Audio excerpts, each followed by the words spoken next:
Assalamualaikum warahmatullahi wabarakatuh. Perkenalkan, nama saya Muhammad Afan Malik, prodi BKI 5, akan mengerjakan tugas UAS penelitian kualitatif, yang mana dosen mengampu Pak Bambang. Langsung saja, di sini penelitian kualitatif ada 8. Yang pertama, penyusunan judul. Yang kedua, fokus penelitian atau rumusan masalah. Yang ketiga, penyusunan teori atau grand teori. Yang keempat, teknik terjun lapangan. Yang lima, paparan data mengenai hasil wawancara. 6, penyusunan pembahasan. 7, mengumpulkan hasil penelitian. 8, abstrak.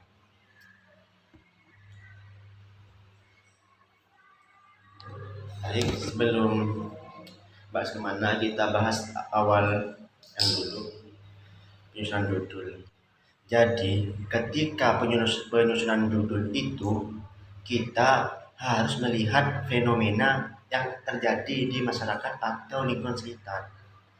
Nah, lingkungan apa yang terjadi pada lingkungan sekitar itu? Misalnya bimbingan baca kitab dalam meningkatkan bahasa Arab santri di Nanggar Bantul. Jadi di sana bimbingan baca kitab santri untuk meningkatkan baca kitab bahasa Arabnya santri, yang mana di sana santrinya masih di bawah MTS atau masih SMP. Mana pada fenomena tersebut ada kesenjangan antara teori dan nyata. Nah, itu yang akan menjadi judul. Dari sana kita bisa mengambil judul dari realita yang ada di masyarakat.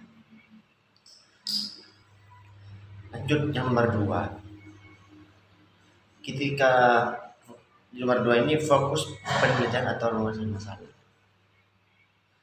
Yang mana ketika kita mencari rumusan masalah atau penelitian, kita cek ke tempat lokasi itu. Takutnya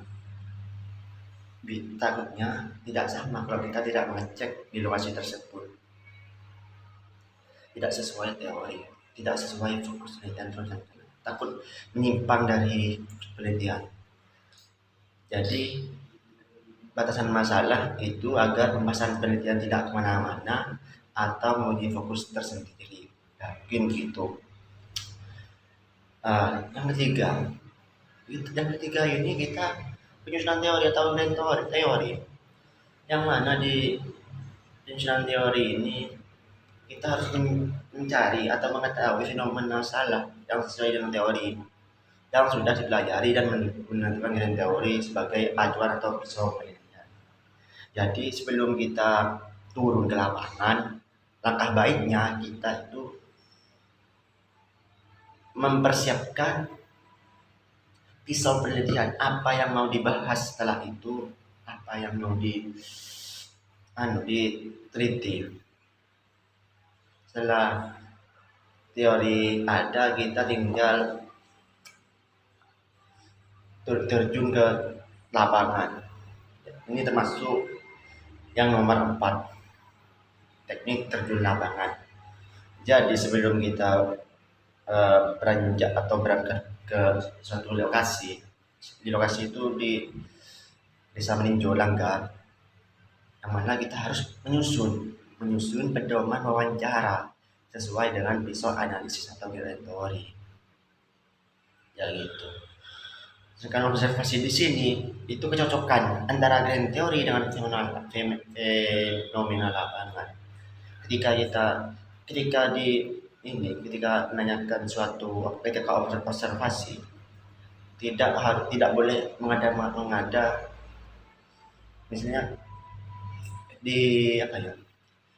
dibaca Langgar ini baik bagus, tidak boleh, harus sesuai realita dan grand teori. Yang mana jenis penelitian faktual ini disesuaikan dengan fenomena yang ingin diteliti. Setelah itu triangulasi, yang mana untuk ujian absen data dengan wawancara dan sumber yang berkaitan. Jadi setelah itu kita mengulang apa yang masih kurang, apa yang salah. Ya, itu. Setelah itu paparan data mengenai hasil wawancara. Setelah sudah terjun ke lapangan, sudah observasi, sudah wawancara, sudah triangulasi. Setelah itu kita paparan data mengenai hasil wawancara. Yang mana di sini penyusunan teori dan teori yang dihubungkan dengan hasil wawancara sesuai atau tidak sesuai. Jadi di pemaparan data ini biar kita menemukan suatu apa yang jadi pembatas dari ini, dimana kalau dari kali ini sedangkan di teori ini itu lebih baik kita sebelum penelitian di dahulu itu kita nyari sebuah jurnal-jurnal yang hampir mirip. Dari sana kita baca ya, ketika kita sering membaca jurnal minimal 10 sampai 15 jurnal, kita bisa menemukan hasil paparan data wawancara. Penyusunan pembahasan, yang mana nomor 6 ini penyusunan pembahasan. Hasil temuan menurut perbandingan paparan data hasil wawancara yang disajikan dalam grand teori itu harus ada perbandingan. Ada perbandingan di bab 3, ada perbandingan yang mana lebih sesuai rumusan masalah. Jika kita mencari rumusan masalah yang mana harus tidak keluar dari pembahasan tersebut, harus tetap garis di rumusnya, tidak menyerempang sini ke sini ke sana, agar penelitian tersebut berjalan dengan lancar atau lebih baik.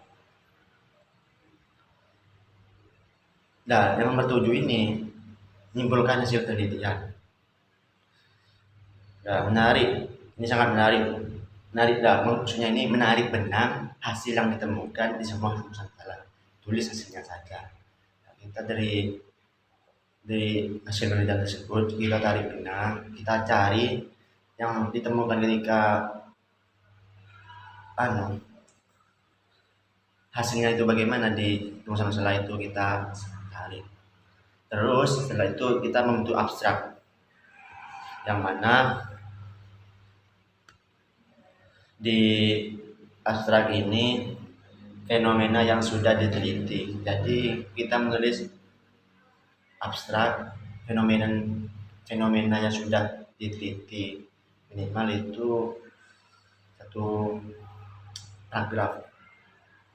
Di abstrak itu tulis, karena di penelitian itu semuanya ada di abstrak.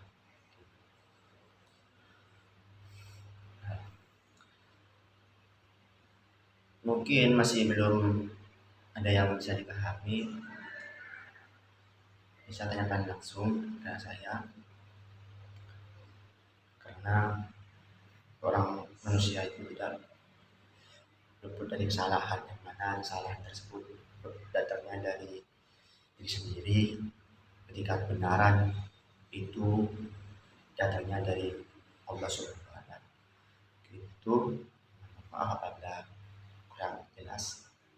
Ini sudah berusaha sekuat mungkin. Billahi taufiq wal hidayah. Assalamualaikum warahmatullahi wabarakatuh.